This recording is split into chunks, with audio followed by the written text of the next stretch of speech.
à toutes et à tous, bienvenue sur notre plateau. Nous sommes actuellement dans le salon Eduniversal et je suis accompagnée de Fabrice Vigreux qui est le directeur Décor. Bonjour Fabrice. Bonjour. Bienvenue sur ce plateau. Merci. Alors RSE, impact, tout le monde en parle. Comment on applique les bonnes pratiques de la RSE à soi-même quand on est une école? Alors ça tombe bien parce que c'est le point fort de l'école, ce sont les valeurs sur lesquelles on s'appuie la RSE. Donc la RSE, c'est 7 grandes thématiques qui sont répertoriées, dont l'environnement. Et il se trouve que nous, on est une école de commerce éco-responsable, donc on s'applique vraiment ces valeurs-là, nous, à titre personnel, sur le site, mais également auprès de nos étudiants, et même également en dehors. C'est-à-dire qu'on va organiser tout un tas d'événements hors contexte d'école, entre guillemets, qui peuvent être des maraudes. On va aller au Cameroun cet été, on va creuser un puits, on va faire des ramassages de détritus, on va le recycler dans une entreprise de recyclage de plastique. Voilà, ça sont des choses complètement RSE. Et tout à l'heure, je vous disais, on s'applique même à nous-mêmes au sein de l'école. Donc on est dans des locaux haute qualité environnementale, ce qui me paraît essentiel quand on est une école éco-responsable. Tout notre mobilier est éco-responsable. On est zéro papier. Même la femme de ménage, ses produits de ménage sont bio. Nos distributeurs automatiques sont biosourcés. Voilà, on va au bout des choses. Bravo. Merci. C'est bien d'aller jusqu'au bout de ses convictions et de ce qu'on enseigne surtout. Alors, du coup, une école de commerce éco-responsable, c'est possible. Mais c'est exactement ce qu'on fait et j'y crois. Je pense qu'on est les seuls à aller aussi loin en France. Il y a des écoles qui font des programmes développement durable ou autre, ce qui est très bien. Mais nous, on est une vraie école de commerce. C'est-à-dire que nos cursus, qui soient en ressources humaines ou en management commercial, ce sont des cursus classiques d'école de commerce. Sauf que nous, on va les, je ne vais pas dire pimper, on va les greener à 25%. 25% des cours seront green. Donc développement durable, transition écologique, transition énergétique, RSE, et tellement de choses qui sont greenables, qui concernent l'environnement. Il y a la géopolitique environnementale aussi qu'on enseigne, hyper important, on le voit bien avec ce qui se passe dans le monde. Donc on essaye vraiment d'être à l'écoute du monde, d'être à l'écoute de ce qui se passe et de sauver le monde. Voilà, on a la fameuse doctrine de Mandela qu'on reprend, qui est il n'y a rien de plus essentiel pour sauver le monde que l'éducation.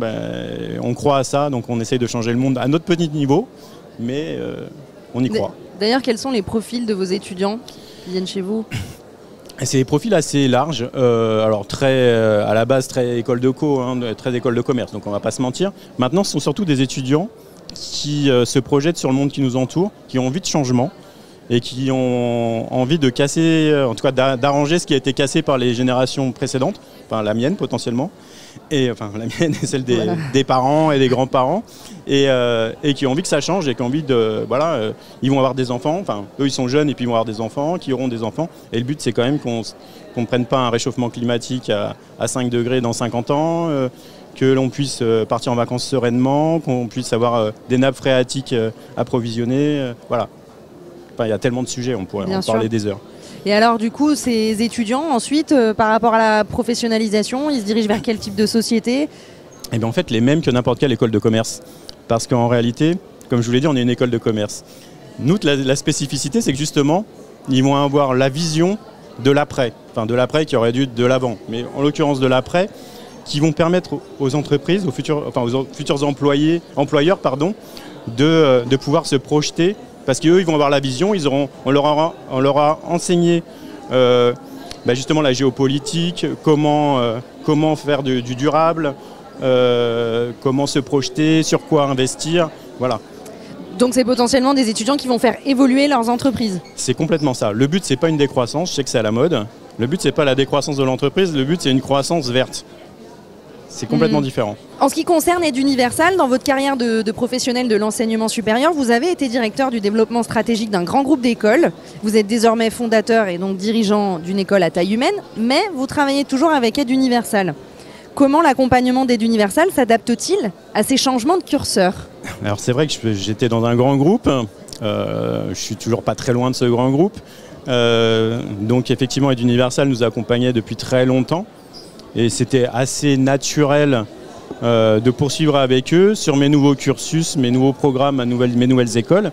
Et il se trouve que justement, là, j'ai eu des prix de l'innovation concrètement, mes programmes sont innovants par rapport à ce qui se fait à gauche et à droite.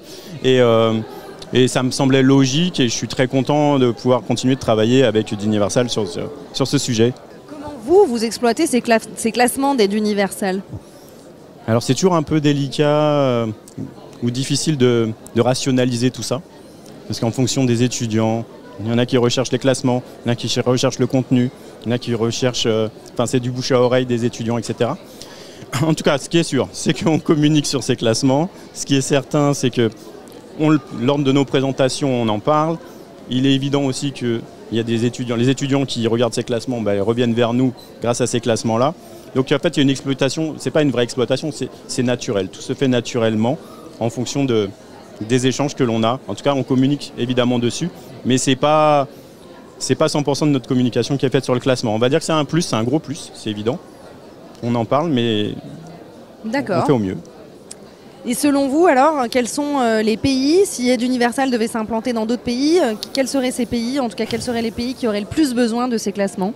Alors, pays, je ne sais pas, mais pour moi, le continent africain, c'est l'avenir, j'ai toujours cru. Après, il y a des pays qui se dégagent probablement en Afrique, le Maroc, le Sénégal, la Côte d'Ivoire ou le Cameroun ou la Tunisie. Voilà, ces pays-là me semblent en avance d'un point de vue éducatif par rapport au reste de leur continent. Ils forment des étudiants de bon niveau, voire même de très bon niveau pour certains. Et je pense que ça aura un sens.